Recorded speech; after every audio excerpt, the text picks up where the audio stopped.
आज हम आप लोगों को इस वीडियो के माध्यम से गज और ग्राह की कथा बताएंगे। इंद्रदुम्न नाम के राजा थे जो नारायण के बहुत बड़े भक्त थे। वह एक बार नारायण के भक्ति में, उनके तपस्या में लीन थे, उनका भजन कर रहे थे। ऐसे में अगस्त ऋषि उनके दरबार में पहुँचे जहाँ वह नारायण की भक्ति में लीन थे। तो विशेष प्रकार का सत्कार नहीं कर पाए इंद्रदुम्न महाराज, क्योंकि प्रभु के भक्ति में लीन थे। लेकिन अगस्त ऋषि को लगा कि यह ढोंग कर रहे हैं और हमारा अनादर कर रहे हैं। अगस्त ऋषि क्रोधित हुए, इंद्रदुम्न को श्राप दे दिए, जाओ तुम हाथी बन जाओ। तो वही इंद्रदुम्न अगले जन्म में जाकर के कालांतर के बाद जो है गजराज के रूप में पैदा हुए। और इसी प्रकार से एक हुहू नामक गंधर्व थे। एक हुहू और लूलू दो भाई थे। दोनों का एक ही काम था कि जो है लोगों का मनोरंजन करना, हंसाना। तो ऐसे में दुर्वासा ऋषि जलाशय में स्नान कर रहे थे। इतने में हुहू पहुंचा और जल के नीचे नीचे ही जाकर के दुर्वासा ऋषि के पैर को पकड़ लिया। दुर्वासा ऋषि चौंके, उनको लगा कि कोई यह ग्राह है, कोई नक्र है। जब जोर से झटके तो नीचे से निकला हुहू। हुहू को श्राप दे दिए कि जाओ तुम ग्राह बन जाओ, ग्राह का काम किए हो, जल में आकर के पैर पकड़े हो, जाओ तुम जो है ग्राह बन जाओ। वह भयभीत तो हो गया, हुहू भयभीत हो गया और कहा कि प्रभु मैं गंधर्व हूँ, तो हमारी प्रकृति है, उसके अनुसार हम व्यवहार किए। दुर्वासा कहे अब तो श्राप हम दे ही दिए हैं, लेकिन जाओ इस श्राप का परिणाम जो है अच्छा होगा। देखिए, कार्य अच्छा हो या बुरा हो, उसका परिणाम कैसा होता है उस हिसाब से कार्य का मूल्यांकन होता है। दुर्वासा ऋषि कहे कि ग्राह योनि में ही जाओ, तुम्हें मोक्ष मिलेगा, तुम्हारा उद्धार होगा। तो वही दोनों जो है इंद्रदुम्न गजराज बने और हुहू ग्राह बना। रामायण युग में गज और ग्राह सुग्रीव और बाज रहे, लेकिन उसके बाद जो है इंद्रदुम्न और हुहू के रूप में जो अवतरण इनका हुआ था। कि गजराज के पास एक लंबी अपनी फौज भी थी, लंबा परिवार था, कई रानियां थी उसके, कई संतानें थीं। जंगल का वह राजा था गजराज, अहंकारी सा हो गया था, लोगों को अभय का वरदान देता था।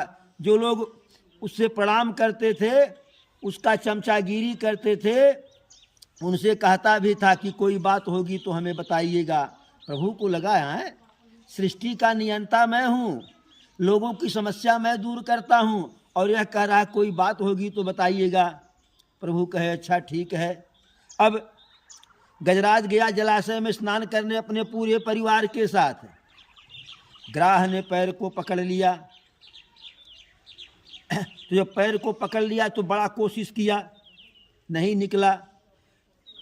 अपने रानी से कहा जरा देखो तो, थोड़ा हमें सहारा दो। तो उसकी एक रानी, दो रानी, तीन रानी, चार रानी, सारी रानियां सहारा दी, लेकिन नहीं निकल पाया। पूरे परिवार के लोग लग गए, नहीं निकल पाया जो है। अब धीरे धीरे एक एक करके लोग साथ छोड़ते चले गए। अंत में अंतिम वाली जो सबसे बड़ी रानी थी वह भी साथ छोड़ करके चली गई कि यहाँ जलाशय में सिर्फ पानी पीने से काम नहीं चलेगा। अब गजराज सोचा कि हम जिस परिवार के लिए सब कुछ किए उसमें से एक भी मेरे काम नहीं आया, सब छोड़ के चले गए।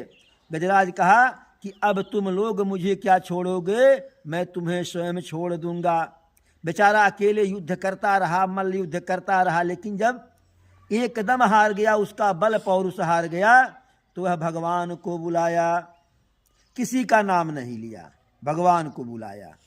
हे गोविंद राखु शरण, हे गोविंद राखु शरण, अब तो जीवन हारे।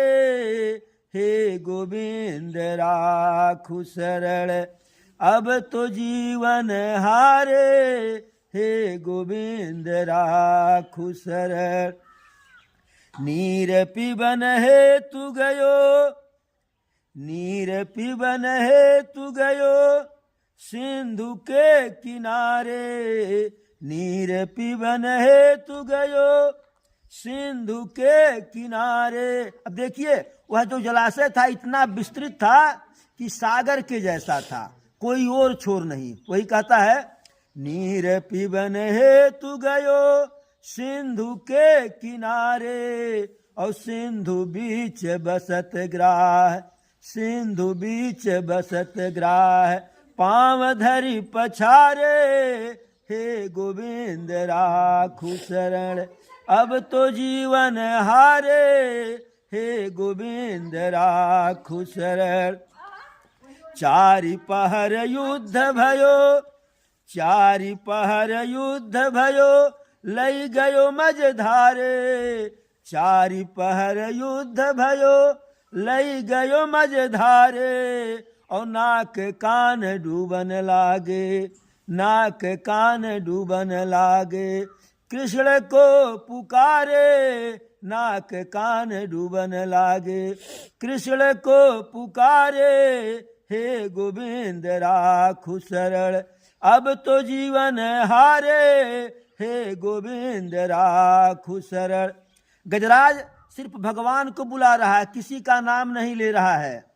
अब स्वर्ग में सारे देवता बैठे बैठे सोच रहे हैं, गणेश जी सोच रहे हैं मेरा नाम ले तो जाएं, शंकर जी सोच रहे हैं मेरा नाम ले तो जाए, ब्रह्मा जी सोच रहे हैं मेरा नाम ले तो जाएं, नारायण सोच रहे हैं मुझको बुलाए तो जाए, दुर्गा जी सोच रही मुझको बुलावे तो जाए, लेकिन वह सिर्फ भगवान को बुला रहा है, किसी का नाम नहीं ले रहा है।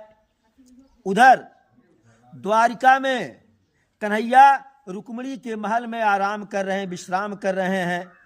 जैसे उनके कान में शब्द गया, द्वारिका में शब्द गयो, द्वारिका में शब्द गयो, शोर भयो भारे, द्वारिका में शब्द गयो, शोर भयो भारे, शंख चक्र गदा पदम, शंख चक्र गदा पदम, गरुड़ ले सिधारे, शंख चक्र गदा पदम, गरुड़ ले सिधारे, हे गोविंद राखु शरण।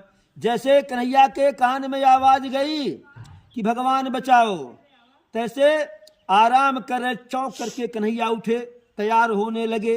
रुक्मिणी रोक दी, रोकी कहाँ जा रहे हो? तो कहे कि एक भक्त ऐसी मुसीबत में है जो हमको बुला रहा है। रुक्मिणी कहीं, क्या आपका नाम लेकर के बुलाया और सभी देवता क्यों नहीं जा रहे हैं? कन्हैया बहुत सुंदर जवाब देते हैं कि जो जमीन किसी की नहीं होती है वह जमीन सरकारी होती है।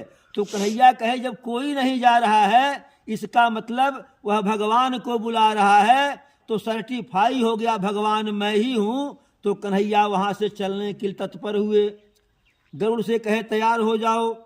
गरुड़ के मन में अहंकार आ गया। गरुड़ सोचे जहाँ भी जाना होता है जल्दी में हम ही को याद करते हैं। कन्हैया कहे सब लगता है कि गज और ग्राह के पहले इनका उद्धार करना पड़ेगा। तो गरुड़ तैयार से कहे बैठे प्रभु बैठिए। कन्हैया कैसा बैठ रहे जरा, अपनी अंगुली गरुड़ के ऊपर रख दिए। कहने बैठिए। कहे देखो अंगुली के भार से उड़ पाओगे। अब गरुड़ लगे फड़फड़ाने, जितने फड़फड़ा रहे उतने अंगुली का भार बढ़ जा रहा है। अंत में गरुड़ गस खा करके गिर गए जो है। कहे प्रभु मुझको क्षमा कर दीजिए। कन्हैया कहे कि तुम्हें अहंकार हो गया था, इसीलिए तुम्हारे अहंकार को समाप्त करना था। तुम्हें लगता है कि तुम मुझे लेकर के उड़ते हो। अरे हम तुम्हारे ऊपर बैठ जाते हैं, लेकिन हकीकत यह है कि हम तुमको लेकर के चलते हैं। तो इस प्रकार से कन्हैया शंख चक्र गदा पदुम, शंख चक्र गदा पदुम, गरुड़ संग पधारे, हे गोविंद राखु शरण, अब तो जीवन हारे, हे गोविंद राखु शरण। जैसे जलाशय के ऊपर पहुंचे, जब गजराज को लगा कि अब प्रभु आ गए हैं, तो एक कमल का, अब प्रभु आ गए तो प्रभु के स्वागत में कुछ करना चाहिए। वह अपनी पीड़ा गजराज भूल गया। एक कमल का पुष्प लेकर के अपने सूंड में बजा करके ऊपर करके प्रभु का बहुत सुंदर स्तुति किया गजराज जो है। और प्रभु जैसे जलाशय के ऊपर पहुँचे, प्रायः होता है कि जब विमान लैंड कर जाता है तब लोग उस पर से उतरते हैं, लेकिन प्रभु ऐसा कुछ नहीं किए। गरुड़ के ऊपर से ही जलाशय में छलांग लगा दिए, और जलाशय में छलांग लगाने के बाद गजराज के सूंड को पकड़ करके ग्राह सहित बाहर निकाले। फिर भी ग्राह गजराज के पैर को नहीं छोड़ रहा है। तो कन्हैया अपने सुदर्शन से ग्राह के गर्दन को जो है धड़ से अलग कर दिए। तो इस प्रकार से प्रभु ग्राह का भी उद्धार किए और गजराज का भी उद्धार किए।